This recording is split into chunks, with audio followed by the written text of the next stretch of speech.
আসসালামু আলাইকুম এভরিওয়ান। আশা করি সবাই ভালো আছেন। তো আজকে আমি আমার পেঁপে জমিতে যাচ্ছিলাম।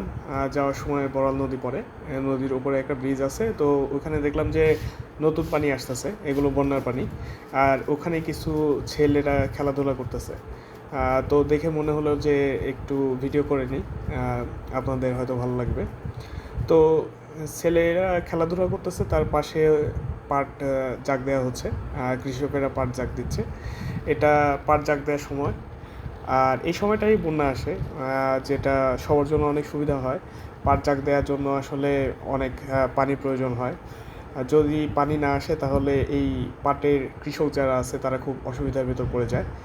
এভাবে পাট জাগ দিয়ে প্রায় 15-20 দিন রেখে দিবে বা 1 মাসের মতো রাখবে। তারপরে সবাই শলাকা থেকে পাটগুলো ছাড়ানো শুরু করবে এবং তারপরে সেটাকে শুকিয়ে বাজারে বিক্রি করবে। তো ছেলেরা অনেক মজা করতেছিল, এটা দেখে খুব ভালো লাগতেছিল। আর আমার ছোটোবেলার কথা মনে পড়ে যাচ্ছিল। আর পানির স্রোতও অনেক, অনেক পানি আসতেছে এই ইদানিং। এই পাটের আটিগুলোকে সব এক জায়গায় করা হয়েছে, এক জায়গায় করে তারপরে ওটাকে ভাসিয়ে অন্য জায়গাতে নিয়ে যাওয়া হচ্ছে। ওটাকে কিনারার দিকে রাখা হবে, যেন দূরে না চলে যায়, বেঁধে রাখতে হয়। আর এইখানে আরও কৃষকেরা ছিল যারা হচ্ছে এই ভেলাগুলো তৈরি করছে, পাটের ভেলা। বাচ্চারা অনেক লাফালাফি করতেছে। তো আমারও ছোটোবেলায় সেই নদীর ভেতরে ঝাঁপ দেওয়ার কথা মনে পড়ে গেল, খুব ভালো লাগতেছিল। এটা ব্রিজের উচ্চতা অনেক, প্রায় 10-15 ফিট হবে, এত উপর থেকে তারা লাফ দিচ্ছে। গ্রামের বাচ্চারা সাহসী হয়ে থাকে। তো তারা আসলে কোনো কিছুকে সেরকম ভয় পায় না। তো অনেকে এনজয় করেছে এই জায়গাটা।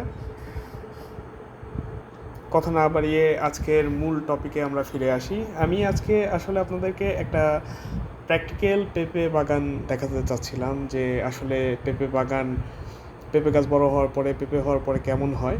যদিও এই বাগানটাতে পেঁপে অলরেডি হারভেস্ট করা শুরু হয়ে গেছে, এই জন্য পেঁপে অনেক কম দেখা যাচ্ছে, কিন্তু প্রত্যেকটা গাছে পর্যাপ্ত পরিমাণে পেঁপে ছিল। এটা আমার এক ফ্রেন্ডের বাগান।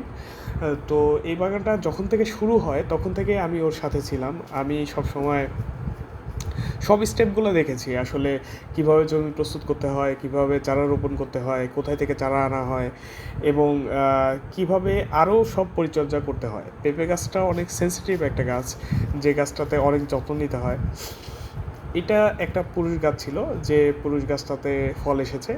পেঁপে পুরুষ গাছেও ফল আসে, এটা আসলে সময় ভেদে বা পরিচর্যা ভেদে এই ফলটা আসে। কম আসার কারণে অনেকে পুরুষ গাছ রাখতে চায় না। এইখানে প্রত্যেকটা জায়গাতে 2-3টা করে পেঁপে গাছ ছিল। তার ভেতরে যেগুলো পুরুষ গাছ বা দুর্বল গাছ ছিল সেগুলোকে কেটে ফেলা হয়েছে। একটা করে পেঁপে গাছ রাখা হয়েছে।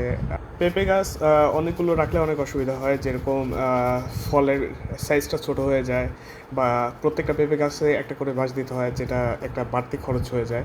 তো এই জন্য সব জায়গাতে একটা করে পেঁপে গাছ রাখাটাই ভালো হয়। তো এই জমিতে কাজ করা হচ্ছে, সবসময়ই কাজ করতে হয় পেঁপে জমিতে, এটা কোনো সময় বাদ যায় না, কিছু না কিছু পরিচর্যার ভেতরে থাকতে হয়। এদিকে নালা আরও গভীর করে দেওয়া হচ্ছে, নালাটা একটু বন্ধ হয়ে গেছিলো। তো পানি চলাচলের ব্যবস্থাটা ঠিক রাখতে হবে। সেচের প্রয়োজন হলে যেরকম সেচ দিতে হবে, সেরকম অতিরিক্ত পানিও জমিতে রাখা যাবে না। পেঁপে গাছ পানিতে খুবই সংবেদনশীল হয়ে থাকে, এগুলো খুব তাড়াতাড়ি শেকড়গুলো মারা যায় যদি এর গোড়ার দিকে পানি থাকে। এই জন্য গোড়াগুলোকে একটু মাটি দিয়ে উঁচু করে দেওয়া হচ্ছে, যেন গোড়াতে কোনোভাবে পানি না যায়। আর এই সাইডে কিছুটা পেঁপে আছে বাগানের, তো আপনারা দেখতেই পাচ্ছেন মাশাল্লাহ, খুব সুন্দর, একদম গোড়া থেকে পেঁপে ধরে আছে। এটা শাহী জাতের পেঁপে। তো এই জমিতে মোটামুটি 2 বিঘার মতো জায়গা। এটা 2 বিঘা বলতে 33 শতকে বিঘা হয়। তো 66 শতাংশের মতো জায়গা এটা। 66 শতাংশে এখানে প্রায় 500 পেঁপে গাছের চারা আছে, এবং প্রতিটা গাছে মাসাল্লাহ 2 মনের মতো করে পেঁপে আছে। এটা খুবই ভালো ফলন হয়েছে। আমার বন্ধু এবারই প্রথম করেছে। তো দেখে খুবই ভালো লাগতেছে, সেও অনেক হ্যাপি যে তার বাগানটা এত সুন্দর হয়েছে। আসলে যদি ফসলটা ঠিকমতো পাওয়া যায় তাহলে আসলে খুব ভালো লাগে। মাঝে, মাঝে কিছু এখনও পুরুষ গাছ আছে। এই পুরুষ গাছগুলো অনেক ইম্পর্ট্যান্ট। এগুলো যে এমনি, এমনি রাখা হয়েছে ব্যাপারটা এরকম না। এই পুরুষ গাছগুলো পরাগায়নে সাহায্য করে। যদিও পেঁপে পরাগায়ন ছাড়াও ফল দেয়, কিন্তু সেই ফলগুলো আকারে ছোট হয় বা এর আকৃতিটা সুন্দর হয় না। তো যদি পুরুষ গাছ থাকে তাহলে এই পেঁপের আকারগুলোও সুন্দর হয়, সাইজে অনেক বড় হয়, আর পেঁপেগুলো ভালো হয়। তো এই দেখেন আরেকটা পুরুষ গাছ যেটাতে অনেক পেঁপে ধরে আছে। এই পুরুষ গাছের পেঁপেগুলো কম হলেও এই পেঁপেগুলো খেতে খুব মজা লাগে।